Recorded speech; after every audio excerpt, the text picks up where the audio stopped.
Thank you, um, Aileen, and thanks to the Law and Society Trust for having invited us here and to Ideas to participate in these discussions and in the consultation and to have the opportunity to extend the discussion to a discussion with all of you.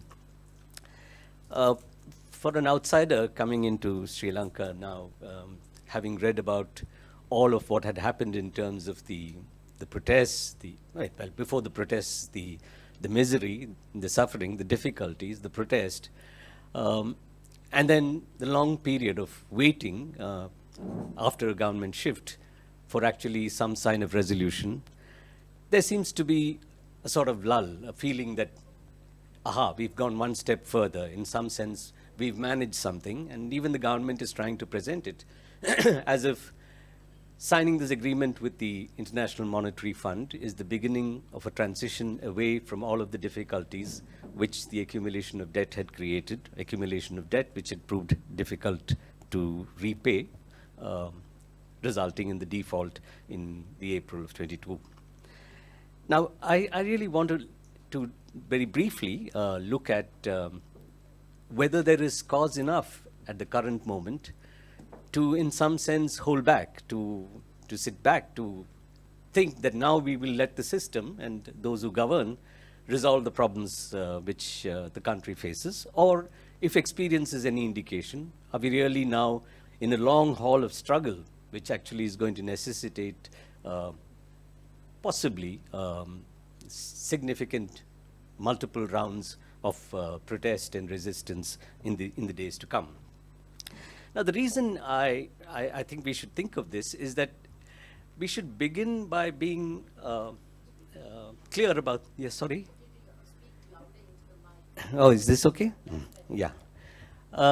So I think we should begin by recognizing that this is not a world, and by that I don't mean just Sri Lanka, but this is not a world. This is not a world in which, in some sense, there is a process in which difficulties are resolved among nations and governments which treat each other as equals, or between agents who actually have power which is on par with each other, that they are in fact we are not in a situation in which there exists some forces which are in the dominant pole of the international order and some which, because of historical reasons, including, of course, colonialism, are at the subordinate pole of this order.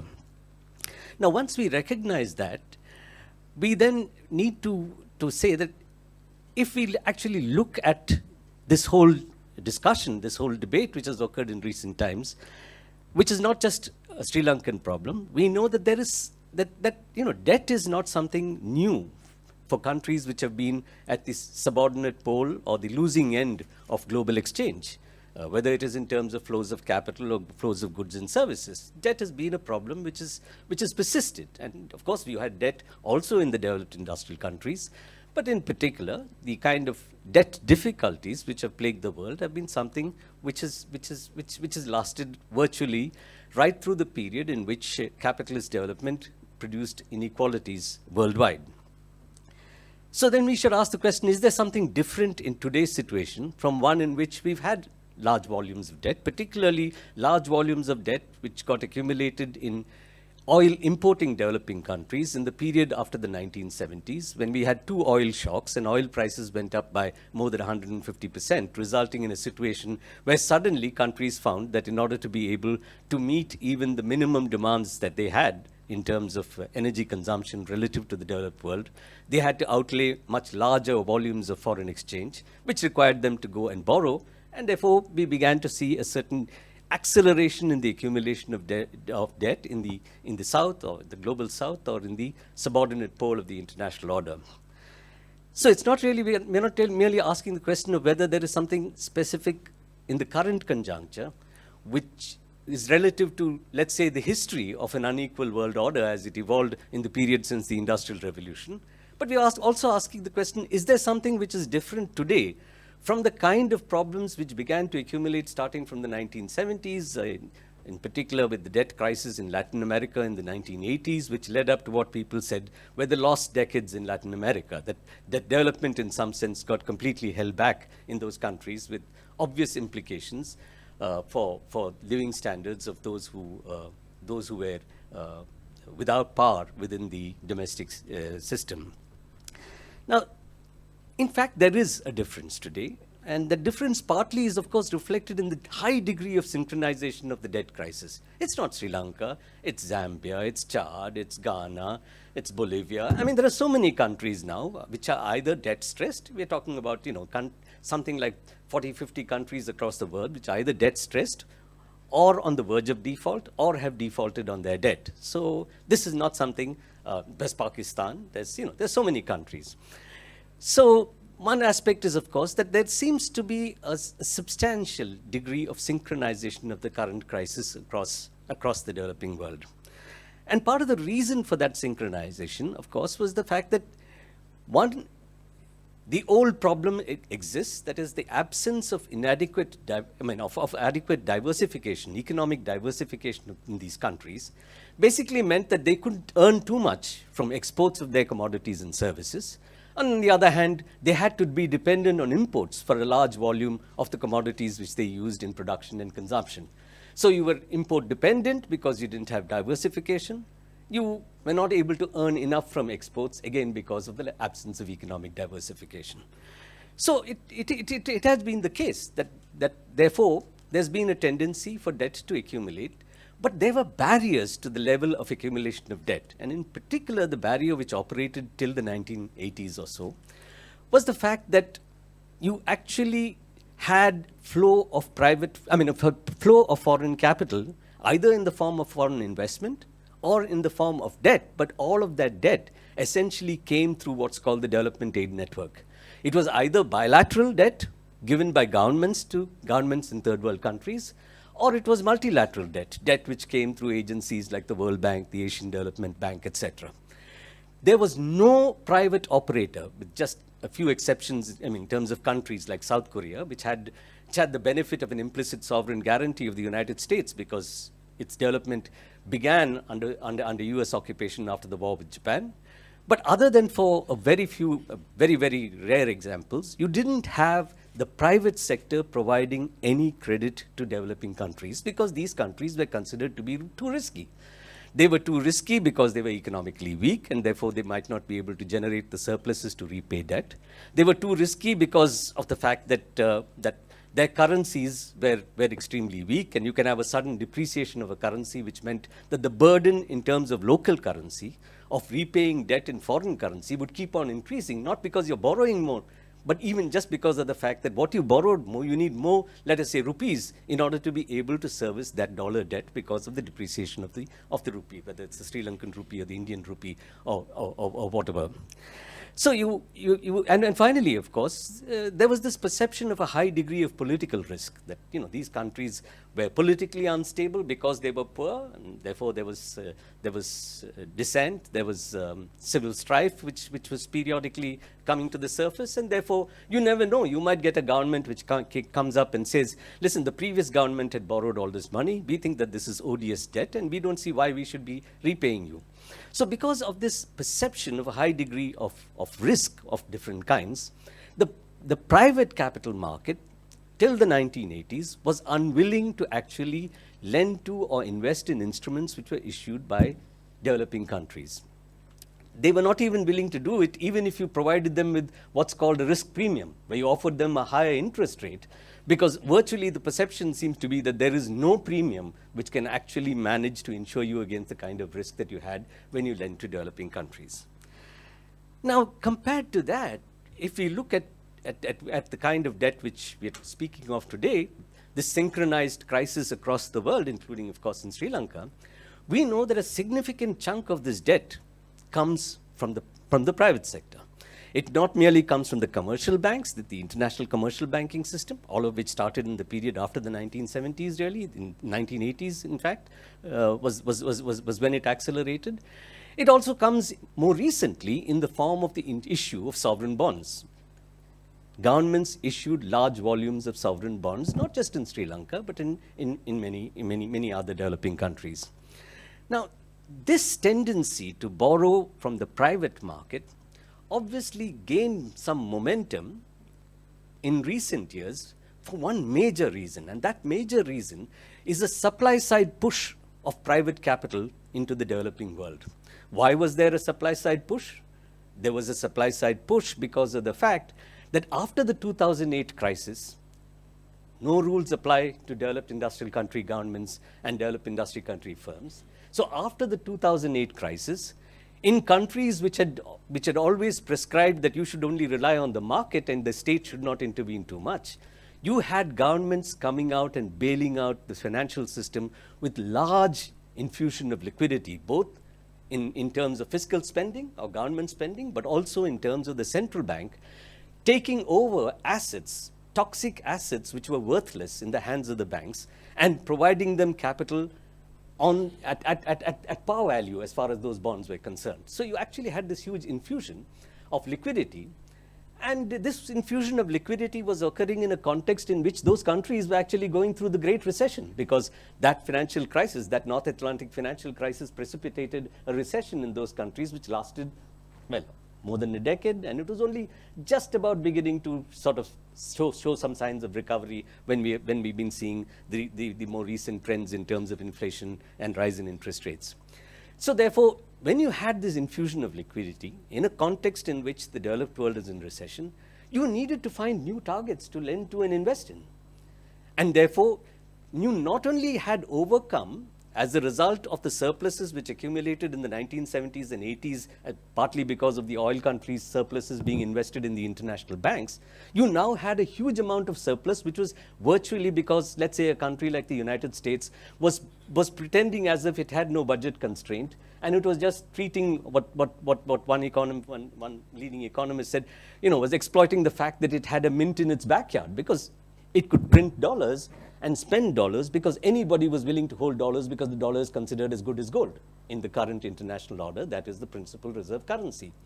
So you had this huge amount of liquidity. You needed to lend and invest in new locations. And therefore, you basically decided that you need to actually accelerate the degree to which you lent to and invested in developing countries. So, to refer to what Ahilan said, that it is true.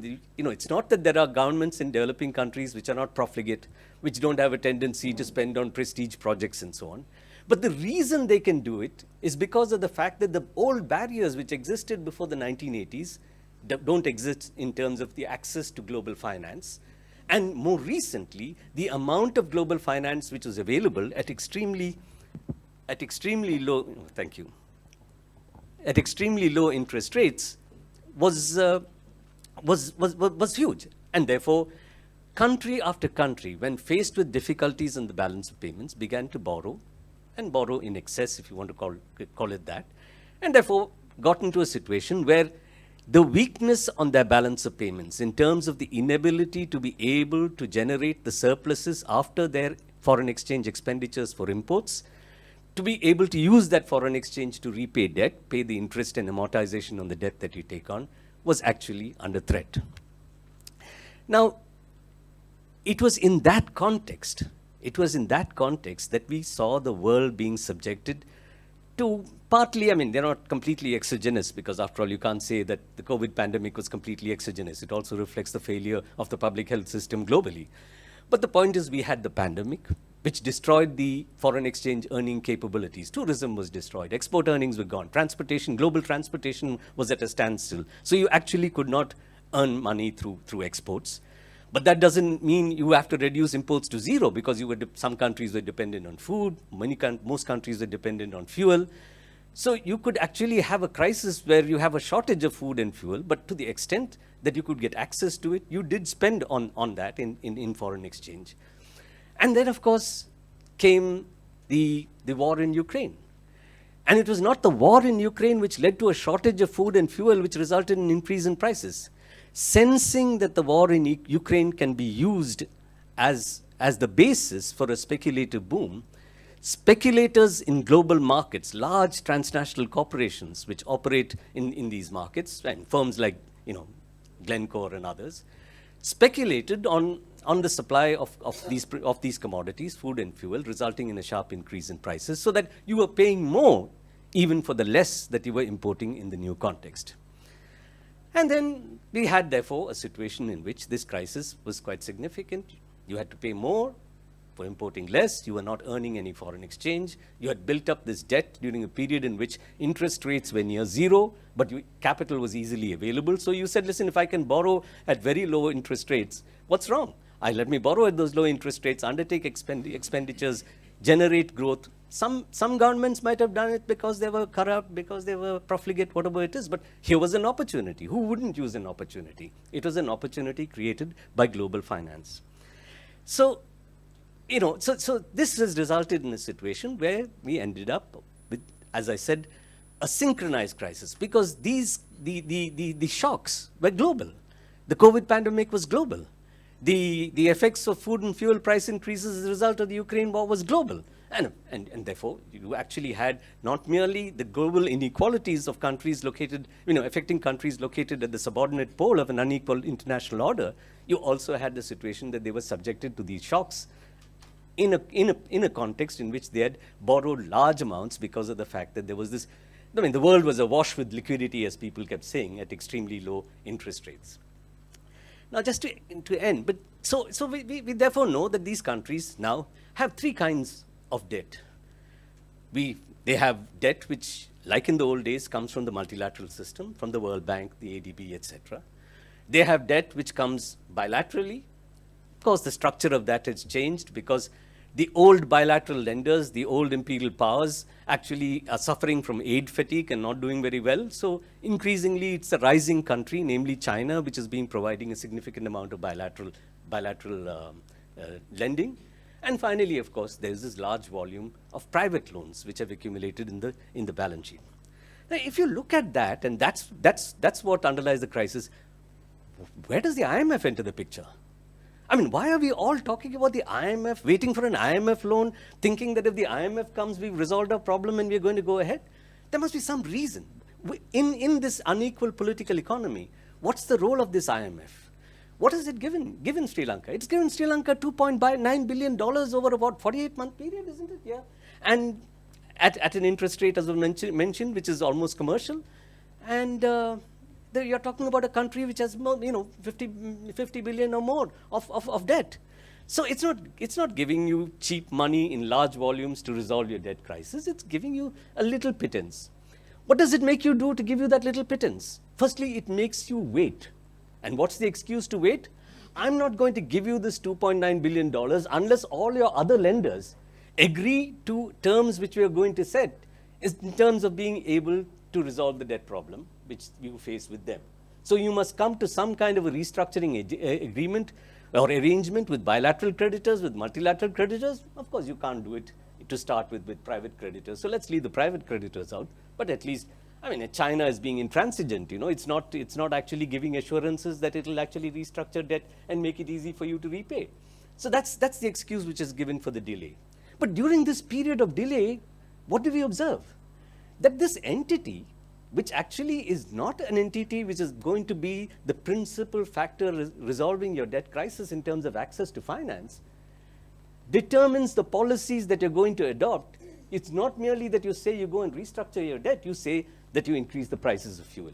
You say that, okay, you increase taxes, including indirect taxes in particular. Not too much said about things like wealth taxes and so on. You have to cut your subsidies or target these subsidies. You have to actually raise your interest rates because inflation is high. Why is inflation high? Inflation is high because your currency is depreciating, because food and fuel prices internationally are going up. But what do you have to do? You have to push up your interest rates to 16.5%. So it actually puts in place a set of policies which generates what we all refer to as stagflation. It's going to contract the economy even more, and it's going to generate even higher inflation because of the fact that you're going to have a period in which you're going to have more depreciation of the currency because of the uncertainties which prevail. Now, why does the IMF do this, and why does everybody listen to the IMF? It's because of the fact that in this global political economy, the IMF is the agency which is supposedly policing the world for global finance, for private global finance, not for China, not for India, to the extent that India is a lender, possibly in Sri Lanka, but not really, not possibly in Sri Lanka, but not really in many other parts of the world. It's actually not doing it in terms of saying that, it's not doing it for the World Bank, because the World Bank in any case is protected because it's a preferred creditor. You cannot default on debt which you take from the World Bank because you've signed into a treaty which makes you a member of that organization. So you're doing it for global private finance. And somehow the perception is that if you actually squeeze a country dry, you will release surpluses because they cannot import so much. You will reduce wages possibly and possibly increase exports. You will create a situation in which people take on precarious jobs for a pittance so that tourism can grow, etc. And you're hoping that engineering a shift in the distribution of income from the bottom of the pyramid to the top is actually going to allow you to actually suck out surpluses, which somehow can be transformed into foreign exchange to be paid to the private lenders. Well, I would just to conclude, experience all over the world, and that was discussed in the consultation, it's been written about, shows that this doesn't happen. That actually what therefore we have is, it's not only Sri Lanka which has gone through 15 IMF agreements and is now in accepted the 16th. Country after country has seen the recurrence of newer and newer debt crises in newer situations, because this is not something which is resolved in a permanent sense by dealing with the structural problems which underlie this weakness. It basically creates, it generates periods of time during which private capital can come back again and be in a position to earn its profits. Thank you.